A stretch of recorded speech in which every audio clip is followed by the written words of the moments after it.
Hey guys, what's up? Welcome to episode 13 of the Hightide. I'm your host Ed. Today I've got a guest on, Brandon. Hey, how's it going, guys? What have you been up to lately, man? Not a whole lot. Basically just trying to keep my head afloat in the middle of this pandemic, so... I feel that, man. Yeah. It's fucking rough out there. We were talking on the way here about the bars and shit just not being what they used to be. Yeah, I mean, I think the big issue with the bars right now, as we were talking about, is that, having to purchase food on top of, paying crazy money for drinks, it's just not what it used to be, And I know, Eddie, you're a little younger than I am, but yeah, I just turned 21 recently. Yeah, so, but, I mean, the bar scene prior to the pandemic was okay, but it's just gotten a lot worse because of all the restrictions and rules, so... Yeah, I think in New York right now, they have to close at fucking 10. It might be 11 now. Yeah, I think you're right. I think it is 10, which, a lot of people, that's when their night's just starting, so I know for myself, when I'm in my apartment and I want to have drinks, I'll usually start around 9 or 10, because the way I figure, if I'm starting at 5 or 6, I'll be obliterated by 10, Yeah. So... Yeah, that's a whole fact. That, and you have to order food, you have to wear a mask if you're standing up, and then, you can't mingle with people outside your group, which is kind of the whole purpose of going to the bar half the time. And then, if you can't play poker, or not poker, but you can't play pool, can't play darts, and, normally if you can mingle with a bunch of people and play some pool and fuck around and shit, then it's cool to pay out the ass for drinks. But, I'm being real, man, you go to a bar, you pay out the ass for drinks. And you can't even enjoy the bar the way it's meant to be enjoyed. Right, so it's kind of at that point, I'd rather just buy a fucking bottle or two or buy some beers, chill with some homies at my place, and just drink here. Yeah, definitely. And that's typically what I do as well. And I think it's probably a good thing, because that way, you get to choose the music you listen to. If you want to watch something, you can watch something. So, and whatever you do, even if you take out, a fucking board game, that can be more fun than being at the bar right now, because you're drinking and playing a board game. I love drinking and playing chess. Yeah. It's one of my favorite things to do, man. I can't say as though I've ever done it. I mean, I'm pretty much a chess novice to begin with. Every time somebody tries to show me how to play chess, I just freeze up and I'm like, shit, I don't know what I'm doing. Yeah, you definitely, you get decent over time just playing and shit. I'm actually hosting a chess tournament soon. Trying to kind of wait for the pandemic to clear up a little bit, maybe get vaccinated. But, Sounds good. I'm really hoping to have, I'm going to set up a bracket. I'm probably going to have, 16 people. Nice. And I'm going to do, I don't know, probably, $10 to $20 buy-ins. And then we'll randomly draw names out of a hat to set up the brackets. And then the top 3 will probably get a prize. Oh, wow. That sounds pretty cool. Speaking of the vaccination, that's something that I'm planning on doing soon. I think I have mine scheduled for, mid-March. But, interestingly, the vaccine is something that polarizes a lot of people. Oh, absolutely. My mom actually is, on the fence about getting it, which I always thought my mom was, a lot more, if she heard something, she needed to get something, she would get it. But now she's very, because she's concerned about, it's... They haven't had enough time to see what the long-term effects will be, which that's her main concern. Yeah, no, and that's a legitimate concern. I think part of the problem now, too, is, we've all heard of the whole anti-vaxxers and, the whole anti-vaccination movement. Mm-hmm. And I get that vaccines can sometimes have, horrible side effects, but for the most part, vaccines have saved people from a lot of fucking shit throughout the years. Yeah. People aren't dying of fucking polio and fucking all sorts of shit. But the thing is that this COVID vaccine is a new type of vaccine. Normally vaccines are developed over years and years and years. This was developed very quickly. Right. So, and I think there's also kind of a big, it's almost like the 60s all over again, there's a big distrust in government, and somewhat rightly so. But I think the thing now is if you're against the COVID vaccine, you're looped in with all these anti-vaxxers, which is, again, really, really polarizing. And exactly. I think my mom would say that she's not comfortable getting the vaccine, but she doesn't identify as an anti-vaxxer. Because as a kid, I got pretty much all the vaccinations that, like, the doctors recommended. I mean, but, like, you know, even so, you know, as you were saying, like, people who are against this vaccine end up getting lumped together with the anti-vaxxers, and it's unfortunate, so.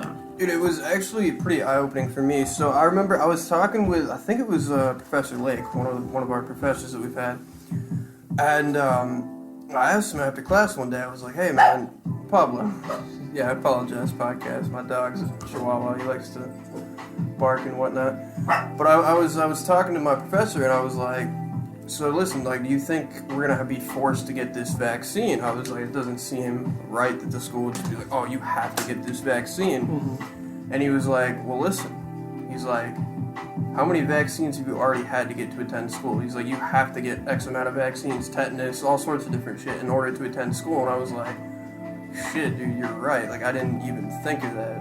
Yeah. No, that's a valid point, and I think it's something that I think, but even as it is a valid point, I think it's something that I suppose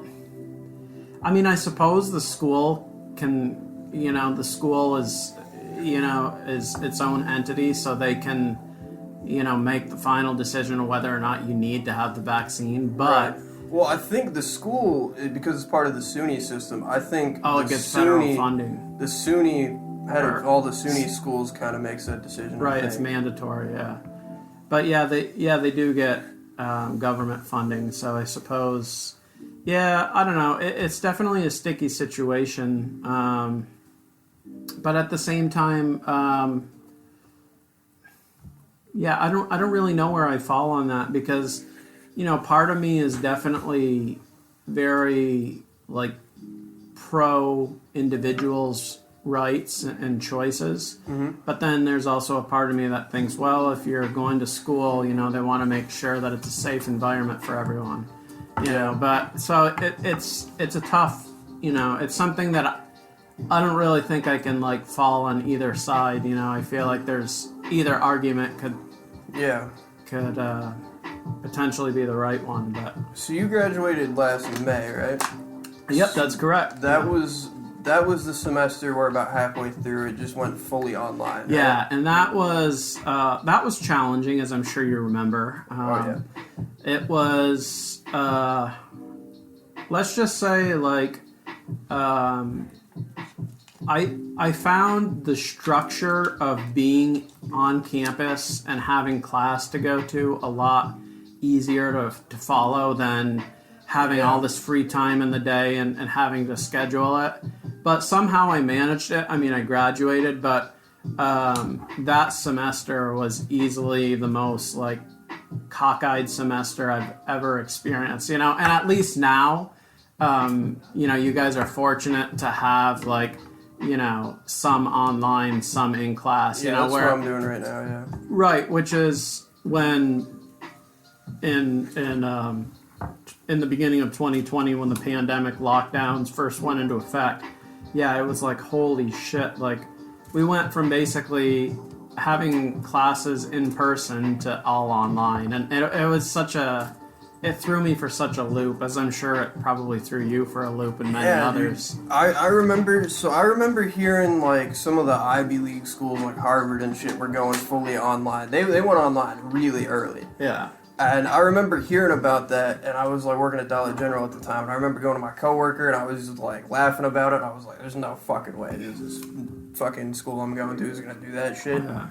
And then I remember one of my professors, my Greek mythology professor, had mentioned it way before anybody else did.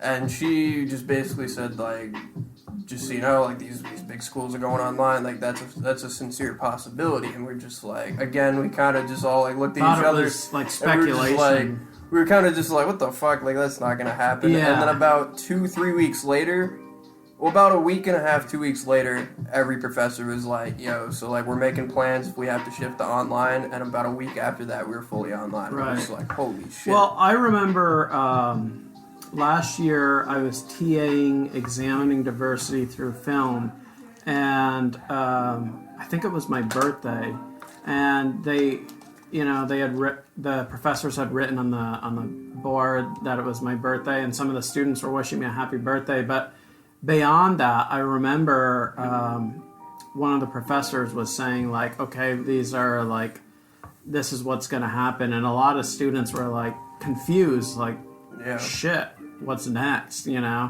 But I think it seems that most of the students were well adjusted. I think the one thing, and this might affect your graduation as well, but we weren't able to have a graduation ceremony. Yeah. And, for a lot of students going to college, part of the draw of college is to have that final ceremony to say like, hey, I did it. It's a long ride, man. Yeah. It's an achievement, and like I always kind of like talk it down like, oh, it wasn't that hard, and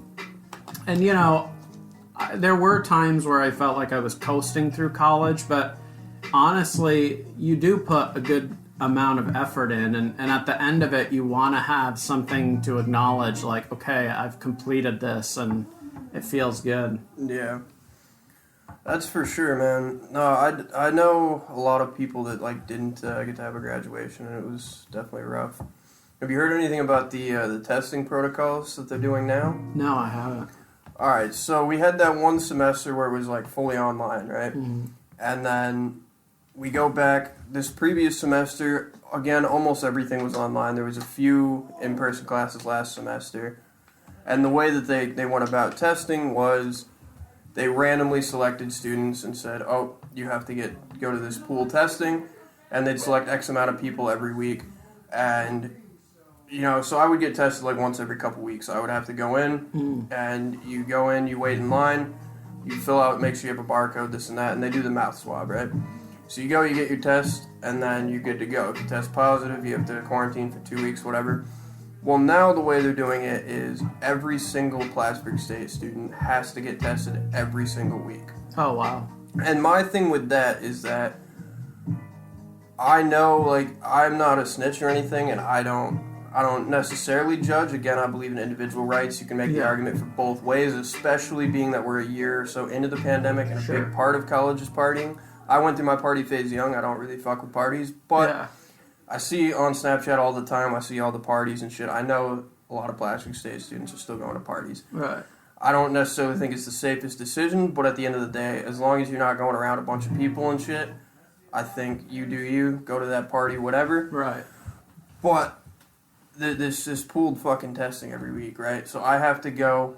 It's crowded as fuck because it's every single student every single week. And I know people that are fully remote, that literally are fully remote online. They still have to get tested every week. That's got to be challenging because you're fully remote and you're still being tested. But like you're saying, they're probably like their backs are up against a wall and they really need to make sure that they're. But still, I can see what you're saying about, remote students. It's like if they're remote, they're not bringing it on campus. Right. Well, my biggest thing is that, like, it's kind of contradictory, right? Because I get an email, and it's like, oh, if we catch you in gatherings of more than 10 people, it's illegal, yada, yada, yada. We're going to fucking ban you from school, whole 9 yards, right? And then I got to go to this COVID test every week, and I get done class at 11. I live off campus. I live about a half hour away from campus. On Wednesdays, I get done class at 11. The earliest I could get a COVID test time is 1 o'clock. So I just got to dick around in town or chill on campus for 2 hours and then go get my test. You can't eat or drink anything for like half hour or an hour before because it's the fucking mouth swab. So like that kind of sucks. And then you go, and every week, dude, like, it varies depending on what time you get there, how long of a line, but they have people lined up outside, dude. It's cold out, so you're waiting in line outside, then you go into this building, and, like, it's relatively social distance, like, they have markers on the floor, like, don't be X amount, yada, yada, yada, but people are still all up in each other's shit, and then you've got all sorts of, like, tape and railings and shit. I don't see anybody going through and wiping that stuff down. Sure. and you're just in this room. Granted, yeah, everybody's masked up, but you're in this room with probably, I would say, 50 plus students. Right. And like they've been better about it now, where like when I first went, like there was like 50, 60 people in this one room. Now you know, they kind of only let in a few people at a time, and it's like still around 20 people, and you're waiting in line. And I just don't like when you go to class, like they have stuff set out in front where you can grab a paper towel and spray and wipe your shit down. It's social distance. People are cleaning in between classes. And nobody's really moving around a lot in an in-person class. Yeah. I just, like I said, like I'll chill with people. We're doing the podcast. We're not masked or anything. Yeah. But I generally, the people I'm around, I know aren't going to parties and aren't, being reckless. Well, yeah, at almost 33, I guess you could say my party phase has been all partied out. But, and we were talking about this on the way up here that, and when we were talking about bars, I think it's more fun to just kind of have some drinks with friends in your place. And, but in a way it kind of makes, it's kind of how things might have been before, like, bars, and I know, like, it's like, wait, before bars, like, what are we talking, 17th century, but, it kind of forces everybody to find fun and creativity in their own spaces, which, like, historically, because people have gone to bars and things like that, I feel like they kind of look for outside sources of fun instead of, like, finding fun in their own environment. Yeah, you're speaking of creativity, Shakespeare wrote, I think it was Macbeth. I think he wrote, it might not be that one, but it's one of his biggest things that he wrote during a pandemic. Really? Yeah, he was, I think it was a typhoid pandemic. Yeah, I could be mistaken. Obviously this pandemic has been challenging for lots of us, but that being said, if you have any sort of creative itch or whatever, like we're doing this podcast right now, and this is, I don't know, I've done podcasts before, but always for like a class or something. Right. And this is a different beast entirely, but it's nice because it gives you and I an opportunity to just chat, but also have our thoughts out there. Yeah, you put your thoughts out there, and it's nice, especially during the pandemic, to just sit down and talk with somebody. And it's like people are so glued to their phones and shit, man. It's just nice to not be on your fucking phone, Just chill out, have a conversation. Yeah. I've really enjoyed just about every podcast I've done thus far. Yeah, and I can see that. I think podcasts do give you the opportunity to just kind of free associate and chat, about whatever comes to mind. And I know before we started this, you mentioned, did I want to have like topics to touch on? But I really think so far, we've kind of had this free association, but for the most part, it's been pretty structured for something that's free association. Yeah, sometimes, we'll write out a topic list ahead of time. Sometimes we won't. And sometimes we'll write out a list of topics and we don't even touch on all of them or half of them. I personally, I like to just go with it, but, some people like a little bit more structure. Sure, yeah. I'm weird about it because, like, when it comes to certain things, like, I'll make lists all the time. I'm like, I gotta be super structured. Like, every week, I'm taking 6 classes right now, so every Sunday, I actually did this morning, but every Sunday, I'll sit down and write out exactly what I have to do every day. And that way, I know I have class at this time, this day, I have this due at this time. When it comes to creative endeavors, like my book, the podcast, all that type of stuff, I just fucking roll with it, man. Just kind of wing it. Which is okay. I think sometimes that is like the spirit of creativity, just kind of doing something and just going for it, obviously there's something to be said for crafting art, but also like there's also a beauty in spontaneity, and I just think that, speaking for myself, I always kind of have, anybody who knows me will tell you that I can talk nonstop, but, it's cool to be able to just have a forum to put your thoughts out there. So yeah. And I like stuff like this because we can get into a long, in-depth conversation and not have people just spamming comments or a Twitter argument and shit like that. Like, there's a comment section, but, you know, I don't really pay attention to the views or the comments. Yeah. You know, sometimes people be like, oh, how many views does this have? And I'm like, oh, I have no idea. They're like, what do you mean you don't know? And I'm just like, do it for the enjoyment of it and don't really care. That's the unfortunate thing about YouTube and podcasts is that it's almost become like a popularity contest. And I don't really think that's the point of that. You know, like, if YouTube and podcasts were simply about popularity, I don't know. I don't think that's valid. I mean, you know, I will say with like social media in particular, I think it's like a Pandora's box because you have like every asshole has an opinion, and so like your racist uncle can have his opinion be just as valid as somebody who like is really intelligent and studious, you know, and so that's both good and bad. I feel like it's a sword that cuts both ways, you know. I've said pretty much that exact same thing on the podcast before. I feel very similarly about that. It's good and bad. It definitely has its ups and downs. For sure. I mean, it's great because it's like, people talk about democracy, and, you know, as a political science major, I do think about, you know, like, living in a democracy often, but, like, the internet is really one of the most democratic media platforms because it allows you to share, like, any thought you have. But, like, I'm sure I've shared thoughts that are completely, like, bogus or bullshit that shouldn't be out there, you know? Like, somebody recently said something that all the thoughts that people have that they post on social media used to exist just in our heads. That is true.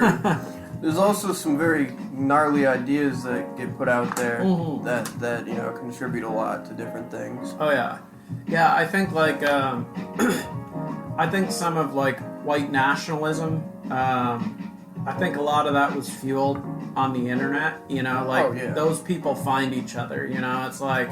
Yeah. It's like Skinhead Rick is gonna find like White Power John, however, like they gotta do it, and if the internet makes it easier, they will find each other. That's true.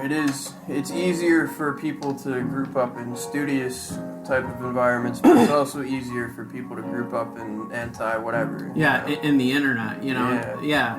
And it's like, you know, like I've been friends with people who post some very like troubling things like racist or anti-Semitic or misogynistic, and you know like I'll humor them for a while, but then like it just kind of eats away at me if I remain friends with them and don't say anything. So sometimes I'll just end up unfriending them. And I know earlier we were talking about like one of the main issues with social media is people unfriend each other when they could unfollow.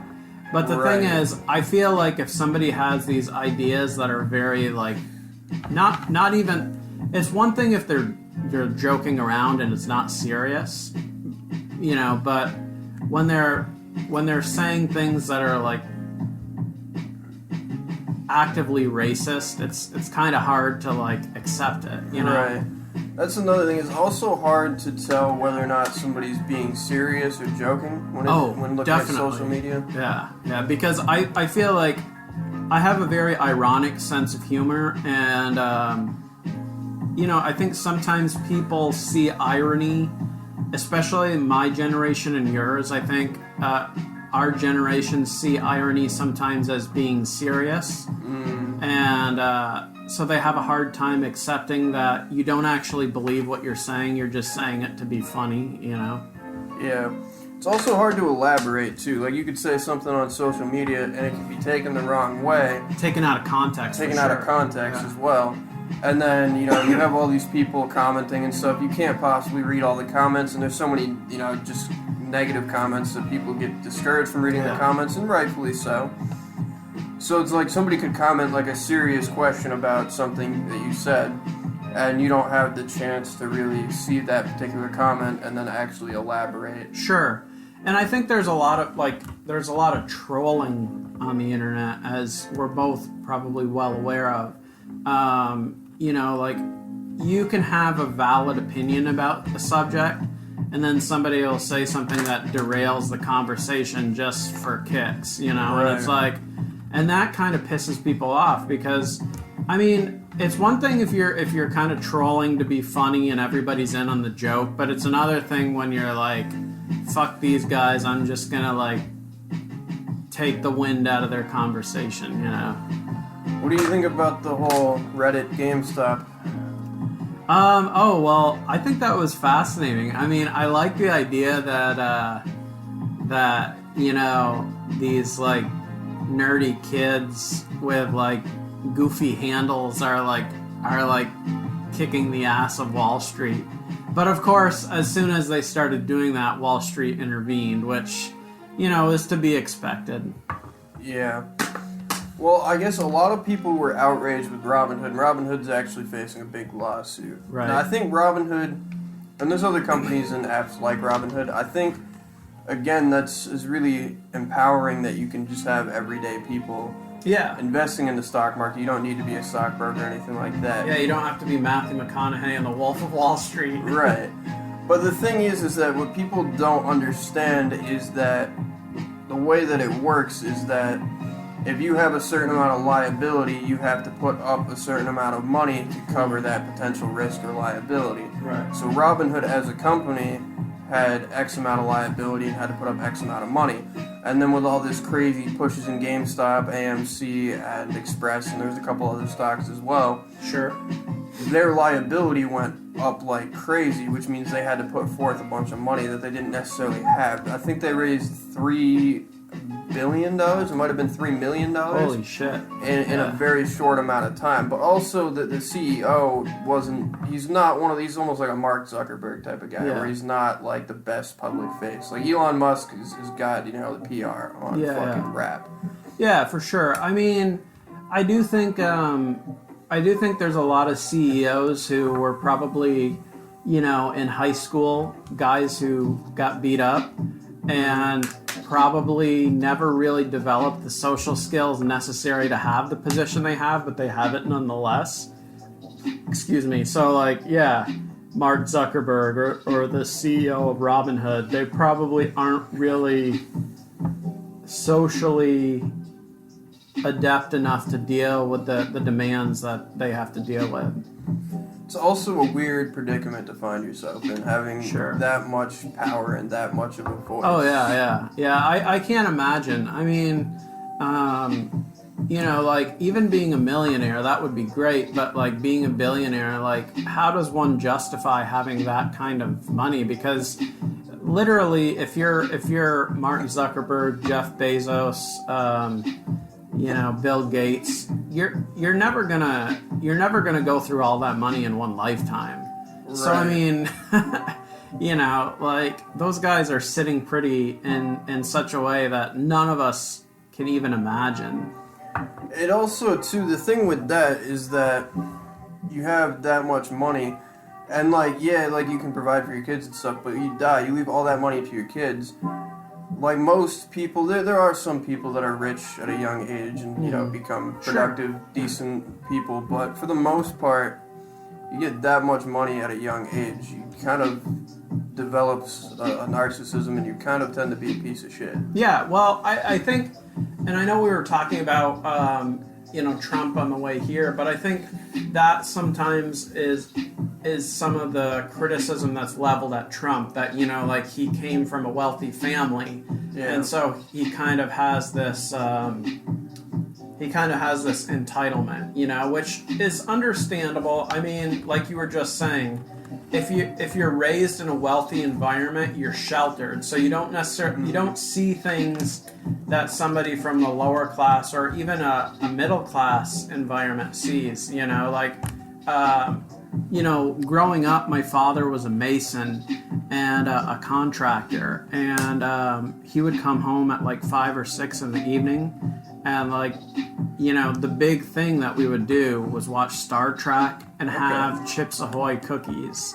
you know. So I mean, you know, like that's something that like when you come from a working class environment, those are the things that are like you live for. Yeah, you build a good foundation. Yeah, and I think when you come from money, I think like, you know, obviously I can't speak on Trump or anybody who comes from money, but you know, my birthday is coming up. I can't imagine the sort of birthday parties you have when you're, you know, wealthy, because like you're like, oh, I didn't get this, you know, and like the way I grew up, you know, I might be disappointed if I didn't get what I wanted, but for me it was like a fucking action figure, you know, like it was not like, you know, like a little like a $2,000 motorized car, you know. Yeah.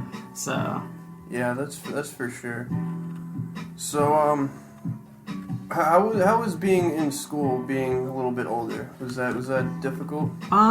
Well, yeah, I would say, you know, one of the biggest challenges I think is relating to your peers, because although I did find that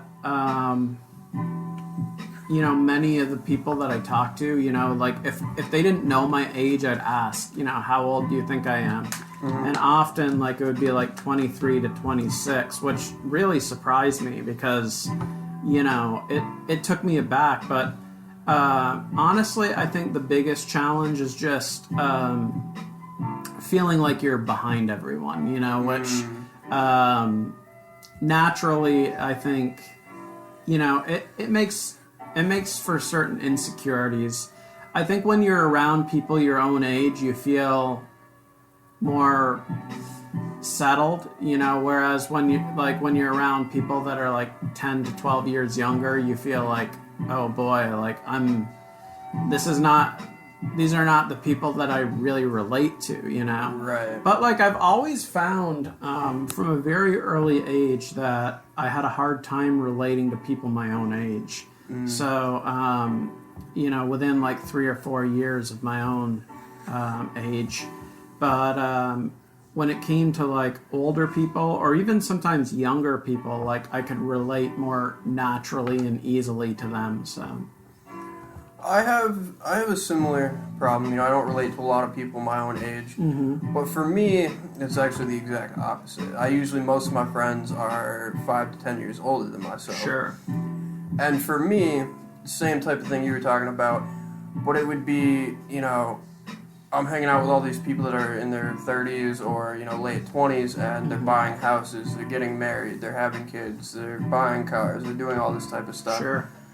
And I'm around that, and I don't necessarily, like, expect that, but I just almost feel some sort of pressure to get those same types of things, and then, you know, I gotta pull myself back and be like, well, I'm only 21, I'm in college, yada, yada, yada. So that kind of creates some dissonance for myself. Yeah, I think we're both kind of in the sense that we occupy this position where we spend a lot of time with people who are not necessarily age similar, you know. So, but I think like I worry about at 33 that, you know, I really should be, you know, settling down and having a career and a house. But at the same time, I don't really, like, I think in 2021, we've kind of reached a point where we no longer have these like rigid guidelines of how life is supposed to be, you know. So like I almost think that like the 30s are the new 20s, you know, and the 20s are almost like an extension of your teens, you know. So you kind of get a little bit of leeway to move around. And I do think I've talked about this with my mom before, but like my mom thinks it's kind of unfortunate how, you know, like men can have kids up until the day they die, pretty much, whereas women get this short window. And, you know, I do think, you know, if the way that we were created, if the way that we exist biologically was upgraded with the way that we exist today, where women could have kids in their 50s and 60s, then the 30s really would be like the 20s for a lot of people. But I do think for women, like especially women who do want to have children, you know, I know I'm getting far off topic. No, there's no topics. Yeah, but you know, it must be challenging because you know my ex, she's going to be 30 soon, and you know she feels like it's the end of the world because she doesn't have kids, and you know I keep trying to express to her like you still got like 10, 15 years, and even that like you know surely you'll meet somebody in that time, you know like but I think it is kind of tricky how like men we're fortunate in the sense that we can have kids at any age, whereas women have this window of like 15 to like 45, you know, and then it's shut.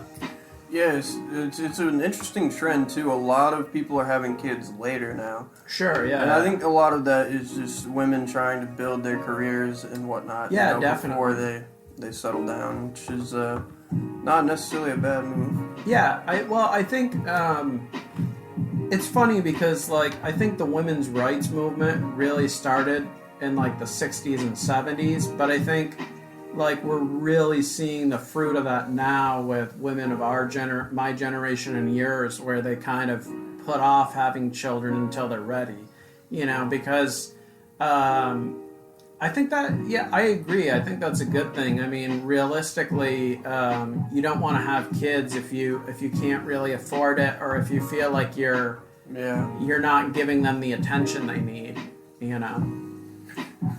And that's part of the reason that we were talking on the way here. Originally my intention with going to school, I kind of just went in. I enjoyed psychology in high school, and I didn't want to be one of those people that goes in with an undeclared major. I feel like that was kind of a waste of time, money, and effort. Which, and it's not necessarily so. You know, some people go to college to kind of find themselves, and you take your gen ed to kind of figure out where you fit in and go from there. That's not necessarily a bad way to go about it.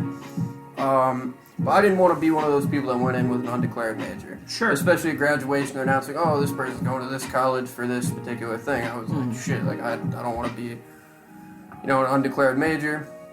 So I go in, and I was, law school was kind of always on my radar, so to speak. Sure. And I go in, and I took some psychology. I failed general psychology pretty hard that first semester. And general psych kind of sucks. And, I'm even in some lower psych level classes now, which sucks because I've taken a lot of high level psych classes, which are bad interesting. And the lower level stuff just kind of sucks. So I was like, I don't really want to go into psychology. So I took a political science class or two for gen eds, and I was like, I want to do that. And I was like, I think I'll go into law school. But part of it for me is like, because I've always been around older people, and because I've, in that sphere, I want to have kids and settle down within the next several years. Mm-hmm. And I couldn't imagine trying to do that while attending law school or some type of grad school. Yeah, oh yeah. Well, and that's why, like, I think of myself, if I end up going to law school, it's like, well, at 33, it's going to take 3 or 4 years, and so I'm going to be in my late 30s by the time I have some sort of serious relationship. Does that bother me? I'd be lying if I said no, but for the most part, I think it's more about finding someone who is compatible with me. And honestly, it's like, part of me wants to be with somebody who gets me. So the more important thing is not necessarily like, oh, are they the exact same age? Even if it's like 5 to 10 years difference, as long as there's like a connection or a compatibility, right? That's really what matters, So, but so law school is definitely, it's on my radar, but at the same time, as we were talking in the car on the way here, there's a lot of trepidation on my part about taking the LSAT. So I've heard that that's a really fucking difficult test. Yeah, from what I understand, it's mostly like science and literature type questions, but it's all like logic puzzles. So, and I've always prided myself on having a fairly logical mind, but at the same time, my mind can be very unconventional. So, when you couple an unconventional mind with a test that's supposed to be geared towards logic, it might be like, Mr. Spock taking the LSAT. Right. Another thing for me with the whole law thing is that, say you get a client that you know that this guy did this crime. Say he raped somebody. In your heart of hearts, this guy raped this person, and you got to defend that guy. Yeah. I don't know how I could. Like, I don't know if I could do that. The cognitive dissonance. Because you have a job to do. Your job's to defend this guy. He's paying you to defend him, and obviously you have your reputation. And the way the law, works is it's almost kind of a fucking game. Like, you got to be on that winning side. But then it's like, that this guy did this heinous crime, right? And you had a hand in him not, receiving the punishment for doing said thing. And I don't know if I could do that. Yeah. Did you, in Intro to Law, did you watch The Lincoln Lawyer? Fuck yeah, that was a really good movie. I listened to Matt McConaughey's book, and he actually talked about that. Oh, wow. Yeah.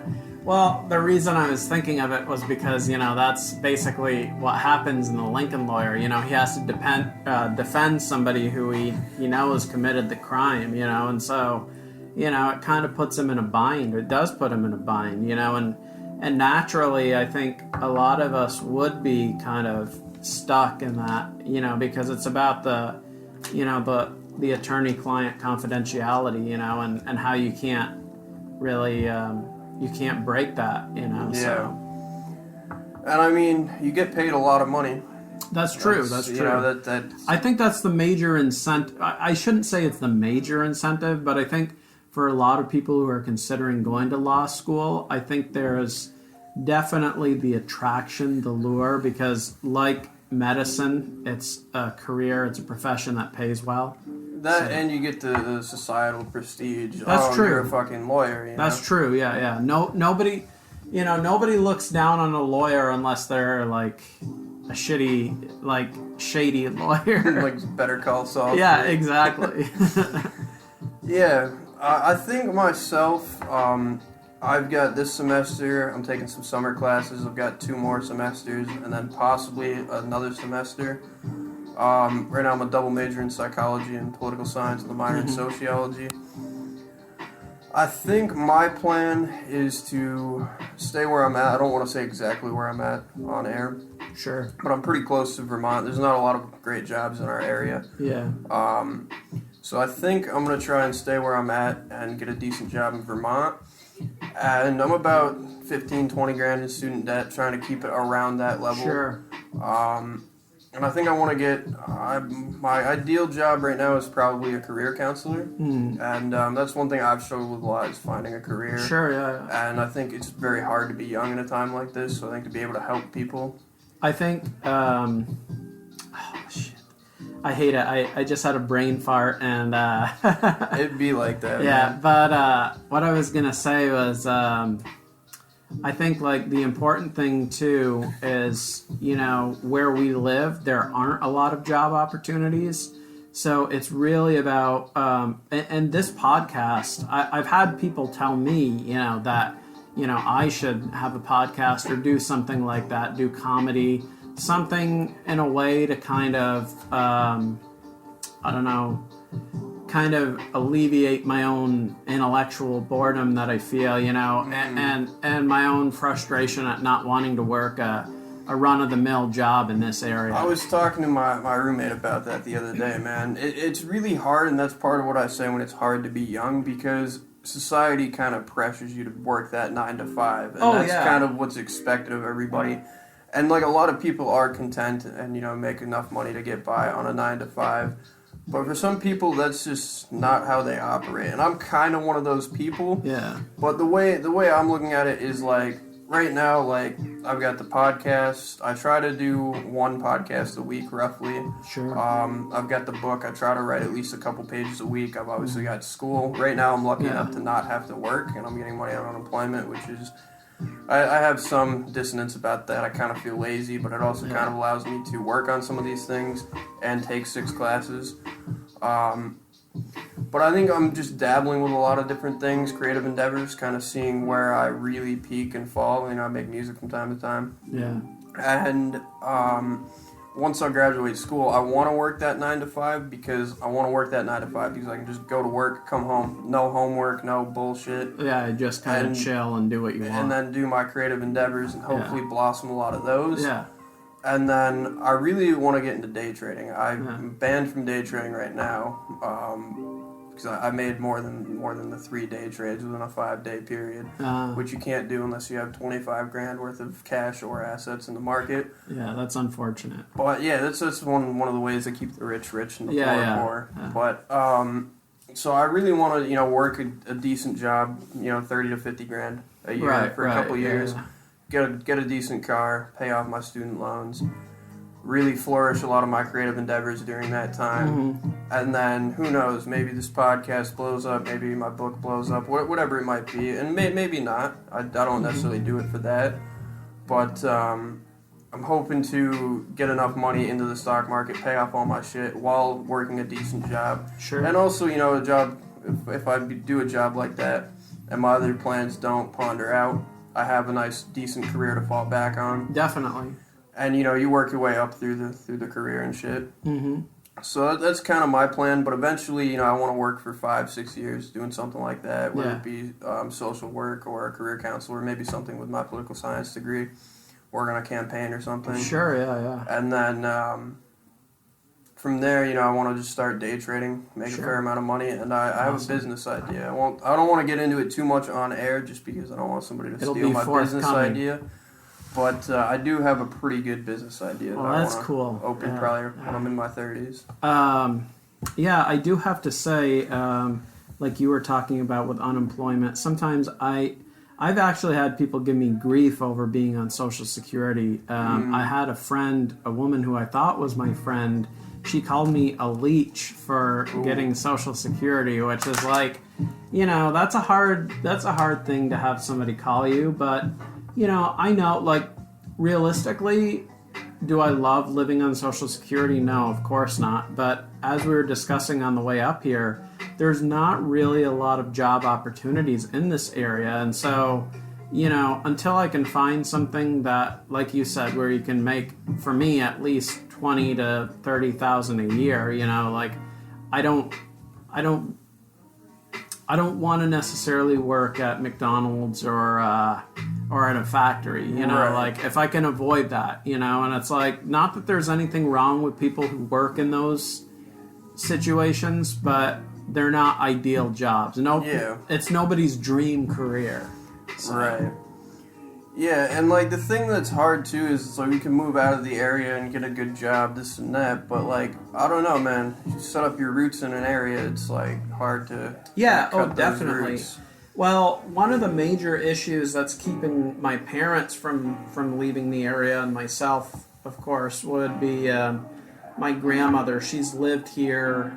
She's going to be 90 in December. Oh shit. Yeah, and she doesn't want to leave, and my mom won't leave until she passes or she leaves with us. Right. So basically, my grandmother is the one who is essentially kind of keeping us stuck in the area, which is okay. I don't hate where I live, but I don't love it either. I don't I told my mom recently, I was like, this area doesn't feel like home to me. Like, I've lived here my whole life, but it doesn't feel like home. Yeah, I ran into that too. Like, I felt like home kind of at my parents' house. But as I got older, and I think a lot of people kind of get that feeling, like it just didn't really feel like home. Like, I don't know. I wanted my freedom and shit. My first apartment just was a really shitty layout. And my roommates, it was kind of a big ordeal. And, never really felt like home. Only lived there for 4, 5, 6 months. Then I lived at the Renaissance, which is college housing. Yeah. Which never really felt like home. There was no living room. I had a bathroom attached to my bedroom. I had a mini fridge. There was no like big fridge in the kitchen. We all had mini fridges in our room. Yeah. And it just never really felt like home. And I moved into this new place I'm living probably about month and a half ago. Mm-hmm. And I gotta say, within like 2 weeks, man, this place just felt like home. Yeah. It definitely feels like a really homey environment. I'll say about where I live in my apartment right now, it is what it is. I'm not the best homemaker, so my apartment's pretty messy. But that said, my parents have this dream of moving out onto the West Coast. But I think, realistically, it's so expensive out there. And California especially. Yeah. And realistically, it's one of those things that it's more of a dream than a reality. But, we'll see. Maybe someday we'll find some place where we can settle. But, this area, it's got a lot of natural beauty. There's some great friendly people, but I just feel like as far as like the things that I look for are like career opportunities, culture, That's big. Culture, and dining. I like to be able to like live somewhere where there's good dining options, or even like a good grocery store where you can get fresh food. Yeah. We kind of have those, but it's a mixed bag, no pun intended. Yeah. I think, so the Plattsburgh area, I think, is good for the sense that you're close to a lot of things. Like, there's not a shit ton to do in Plattsburgh, and that really hit hard during the pandemic. Oh, yeah. Well, I think you're in a good location. You're not too far from Lake Placid. You're not too far from Saranac Lake. You're pretty close to Burlington. You're close to Montreal. Yeah. You're only a few hours away from New York City. Yeah, I do agree with you there. I think the location is good. And I think because of that, you don't necessarily have to... Plattsburgh itself is not this glorious place, but it's surrounded by all these, like, excellent places.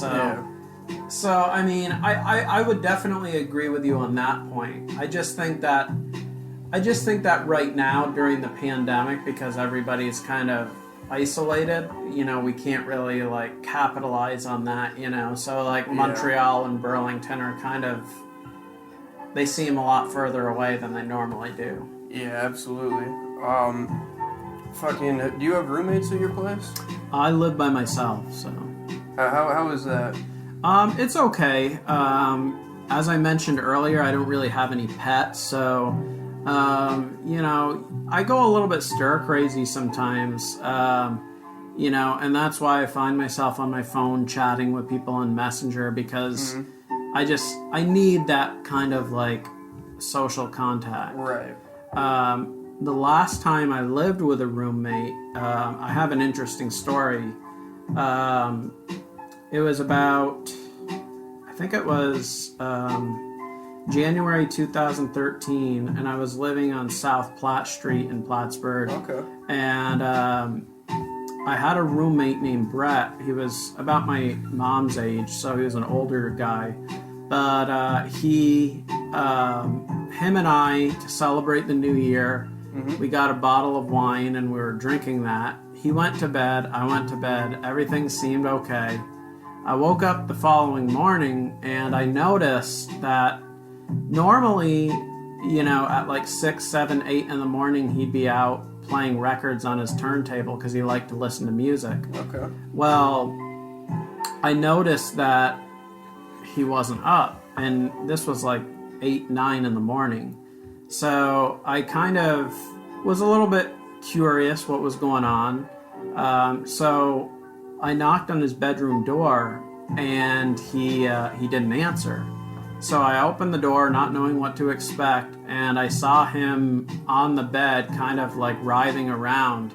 His hands were draped across his body, and he was like having a seizure. Oh, no shit. And what happened was he had a stroke. Oh, no. And so that was really disturbing. And of course, I immediately called 911, and he was taken to the hospital.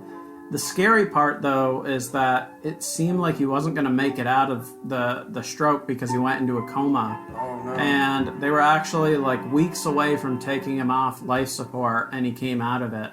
And so that was like the one time I saved somebody's life. So like, and it was a roommate. And ironically, I love living on my own, but I have a fear of the same thing happening to me on my own. And nobody would be there to save me, Right. So it is, but that's I guess that's the risk you take when you live alone, Yeah. So.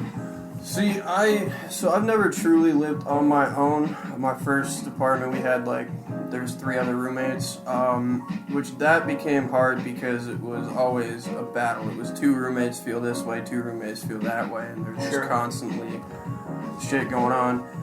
When I lived at the Renaissance, it was a weird way to live, and that's part of the reason it never felt like home, because you'd have like a 4-bedroom apartment, but with like a shared kitchen and no living room. Yeah. And they wouldn't even say anything to anybody, and you just walk out and see some random guy in your kitchen. You're like, yo, what's going on? And he's like, oh, I live here now. And I'm like, oh, okay. Yeah.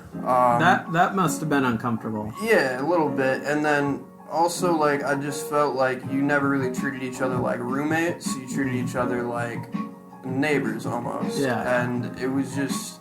But I also kind of lived on my own, because I had my own room, my own space, my own bathroom. Right. And I didn't have to go to the roommates and say, hey, I'm having somebody over, are you guys cool with that? Or this and that. We all just kind of did our own thing, which was just a really weird way to live. Definitely. But that being said, I met a lot of cool people there and made some good memories. But I think here, the way I'm living now, is working really well. Me and the roommates we all are trying to be on our shit, progress and work jobs and go to school and shit. And the way we run things is, I don't know, it's pretty interesting. It's like, if it fails, it's gonna go downhill fast. But if we keep up on it, the way it's running is really smoothly. So every Monday we have a roommate meeting. Oh, and we just all get together. There's only 3 of us, which is a good number. I think living with anything more than 2 other people is a bit much. Yeah. Oh, I would agree. Yeah.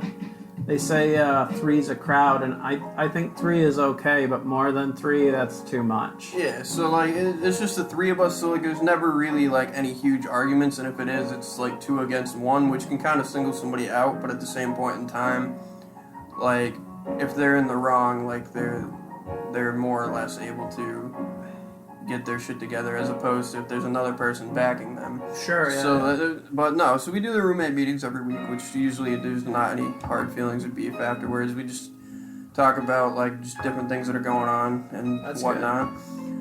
We do a weekly cleanup every Tuesday, so we have we all have our own bedroom, and then the way the house is broken up, we've got the living room and the entryway is one section, the kitchen's another section, the bathroom's another section, and there's 3 of us, so we rotate each week who cleans that room. Oh, wow. And I mean, we generally pick up, from time to time, but we do a deep clean, sweep, mop, go through everything, wipe everything down. Yeah. Once a week.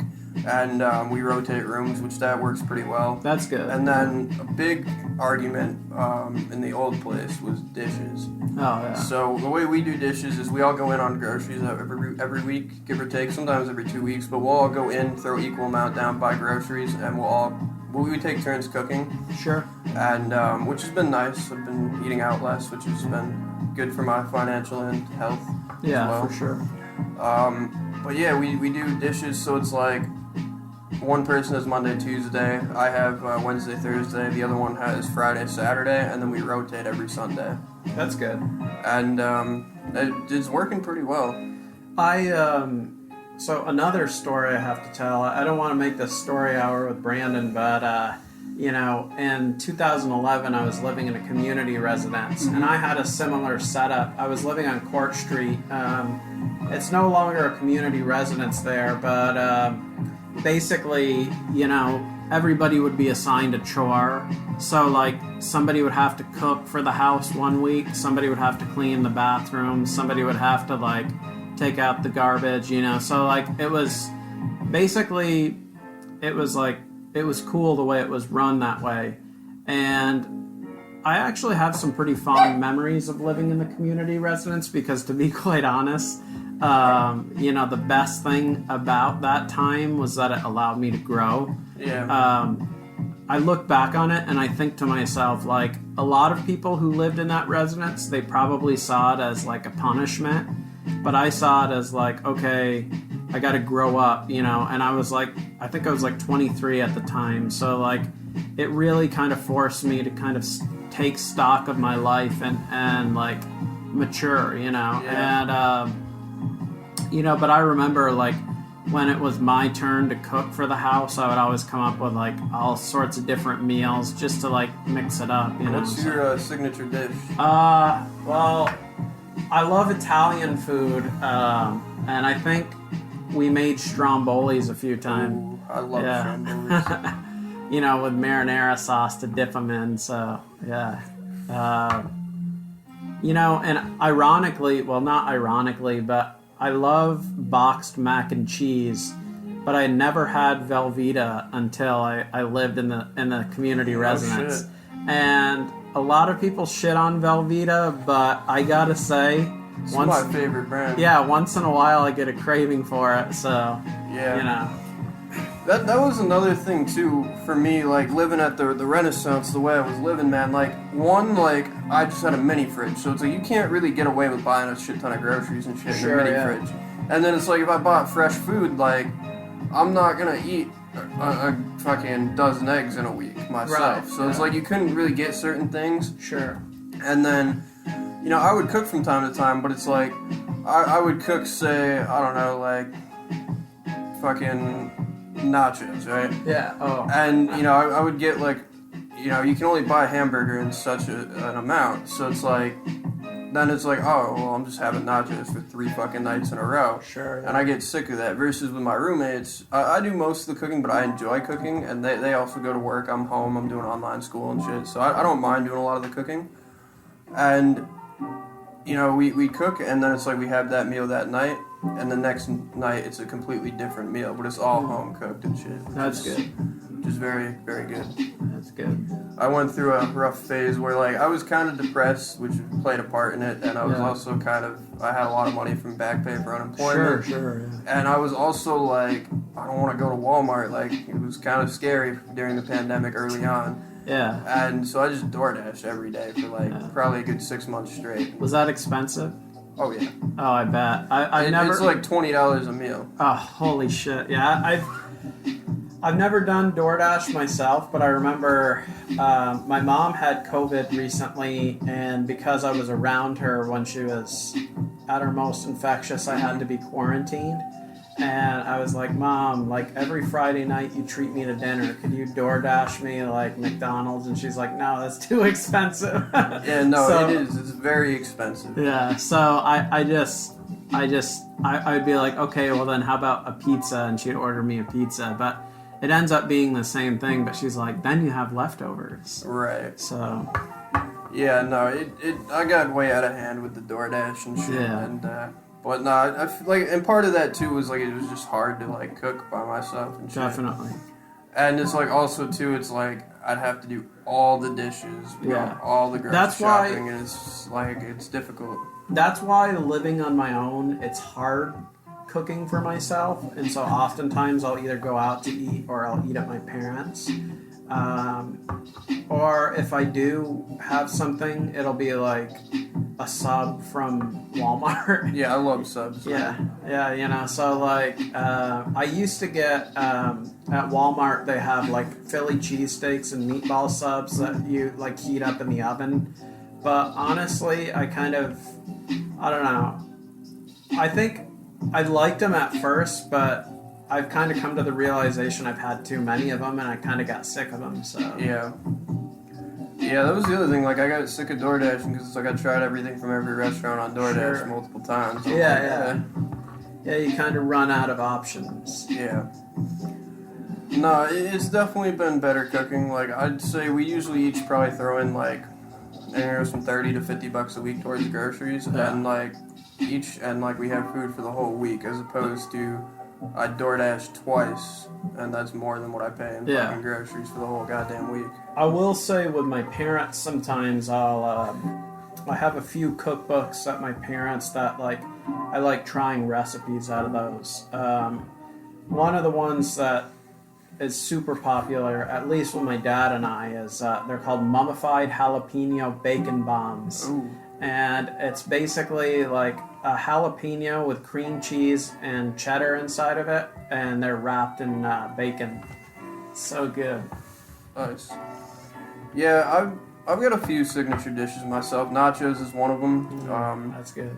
I'll usually throw some chips in the air fryer, let those get crispened up for a little bit, and then I'll throw them on a tray. I'll do shredded Mexican cheese, and then I'll do some type of meat. Whether I like doing chicken or turkey, it's a bit healthier than beef and cheaper. Yeah. But I'll do some ground meat, throw that on there, and then Sure. different sauces and some more cheese, and throw it in the oven. Sounds good. I do kibasi potatoes a lot, which is not too bad. Sometimes I'll put eggs in it, and I usually do green beans on the side. But you just take kibasi, dice it up, you take potatoes, dice them up, and I normally throw them on the air fryer for a few minutes, and then I put them all in a pan with a little bit of oil, and then you stir it all up, and it comes out pretty good. All this talk of food is making me hungry. I feel that, man. No, it's definitely been decent living up here. Yeah, It's, I'm sure. It's a change of pace. And it seems like it's more low-key. It's not as stressful. Yeah. So that's probably a good thing. Yeah, absolutely, man. I'm looking forward to the rest of the year, see how it turns out and whatnot. Hopefully this COVID shit lets up a little bit. Hopefully. Yeah, I really just want to... I know things will never go back to quote-unquote normal, but even if they're, like, somewhat like it was, you know, instead of, like, full lockdown, which was... At first, it was hard dealing with it for all of us. So. Yeah. No, I'm trying to get the vaccine soon myself. Hopefully do a little bit of traveling this summer if I do. Yeah, that would be good. I'm thinking about doing a crazy fucking podcast run type of deal. Yeah. So I'm thinking, like, if I can get vaccinated, I've got one friend in Boston, another friend in Virginia, and my grandfather out in Arizona. Oh, wow. So I want to take maybe like 3 weeks and maybe a month, and I want to go on a nice run across the country. So I want to go, I'm starting in New York, so I'm going to shoot down to Virginia, check out the Capitol, see my buddy in Virginia, record a podcast with him, and then I want to line it up where I can go see a SpaceX launch. Oh, wow. So then I want to cut over to Texas, check that out, vibe out there for a little bit, see the SpaceX launch, and then I want to cut up to Arizona, see my grandfather, do a podcast with him. Where in Arizona does your grandfather? I think he lives in Tucson. Oh, okay, cool. And then... that's another place my parents thought about moving, but... Yeah, he likes it down there. And then I want to shoot up to Colorado, check out Colorado, maybe Oregon, and then cut across up north, check out all those states. Sure. Then hit Boston, check that out. I've heard mixed reviews about Boston. Yeah. But I got a buddy there. I want to check out Boston, do a podcast with him, and then come back home. And I'm ideally trying to take somebody with me, and then we can do a podcast afterwards where we talk about the whole trip. Oh, that sounds good. It'd be a bit expensive and take a fair amount of time, but I haven't done much traveling, man. I really enjoyed. I went to New Hampshire for a couple days this past summer, and I really enjoyed that. Yeah, traveling. It's funny you mentioned traveling because my dad, for his career, does a lot of traveling. And growing up, the entire family, my mom, my brother, and I would go with him. But as the years went on, the expenses from him traveling for the company he worked for got to be so much that, you know, they really could only afford. Like, my mom would travel with my dad, but she would pay for meals or whatever. So, you know, and my dad would get it on the company. So, but, I traveled quite a bit throughout New England growing up. So, New England, New York State, a little bit in Pennsylvania, but yeah, so... That's cool. No, I enjoy traveling a lot. It's Yeah. just not, especially in the current climate of things, it's not the most feasible. But It's challenging right now. It's not really, yeah, like you said, it's not feasible. So, kind of makes it difficult. But I want to take a trip up to Canada once the border reopens. oh yeah, I've been eating a lot of poutine lately, but I miss the Canadian poutine because that's the real deal. And you know, I don't know if you've ever tried pizza in Canada. It's totally different. I haven't been to Canada in a long time. Right? So like, I don't even know how to describe it, and I'm sure anybody who like prefers like New York style pizza would say that Canadian pizza sucks. I like it personally. Like, basically they put the slices of pepperoni, and they're big slices, almost like Canadian bacon or ham. Okay. They put the slices under the cheese, so you'll bite into it and you won't know where the pepperoni is, and you get a big slice of pepperoni. It's so good. But yeah, I remember my brother and I saw John Carpenter in Montreal. He was performing some of the music from his movies, and my dad had reserved a hotel room for my brother and I. And after the concert, we had a few drinks and we're still hungry, so I ordered a pizza up to the room. Nice. So that was a good time. Hell yeah. Yeah, I definitely want to hit some concerts and shit once that becomes a thing. I actually haven't been to a concert. Really? I have not. Yeah. Every time I try to go to a concert, it's just falling through, man. Like, I remember, so I'm a big fan of Chris Webby. I'm not sure if you know who that is. He's a rapper. He goes to Higher Ground in Burlington all the time. And my buddy was going, and he actually introduced me to Chris Webby. And, not introduced me to him personally, but, like, introduced me to the guy's music. Yeah. And he was going, and I was going to go with him. And then work was pretty much like, you know, you've had a lot of call-outs, this and that. Like, we need you to come in, even though it's your day off. They pretty much were like, we're going to fire you if you don't come in. Right. And, like, to be fair, I was fucking off a little bit. I was a bit younger and not as mature. So I was like, all right, you know, I should probably go into work. I kind of needed the money anyways. I was like, fuck it, I'll go next time. And then P&B Rock came to Plattsburgh a couple years back. I gave my buddy, you know, money for VIP tickets and everything, and then he just, like, ghosted me.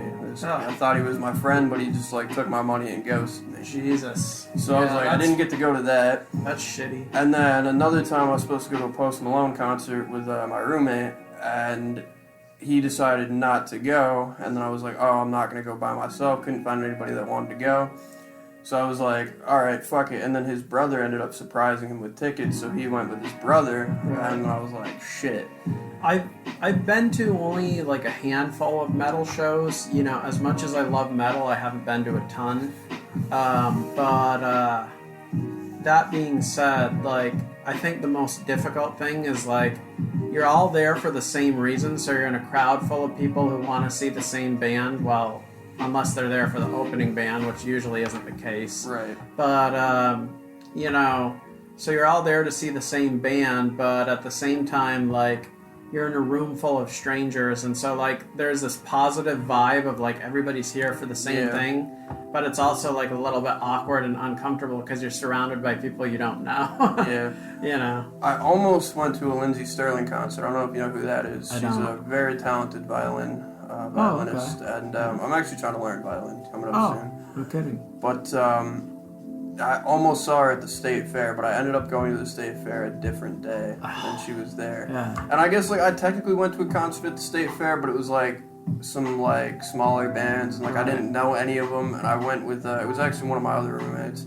and we went 2019, I think. And I don't know, we kind of just went there, and, like, he actually passed out during the concert, and it wasn't really my cup of tea, and it was just like some chairs set up in, like, a lawn, and it was not very many people, so, like, I don't know if it was a concert, but, like, but you don't really feel like it was. Yeah. So I mean, I've been to that, but other than that, and then I'm glad I didn't. I almost in 2020 bought tickets to Osheaga, like VIP, like $1,000, or not Osheaga, Rolling Loud.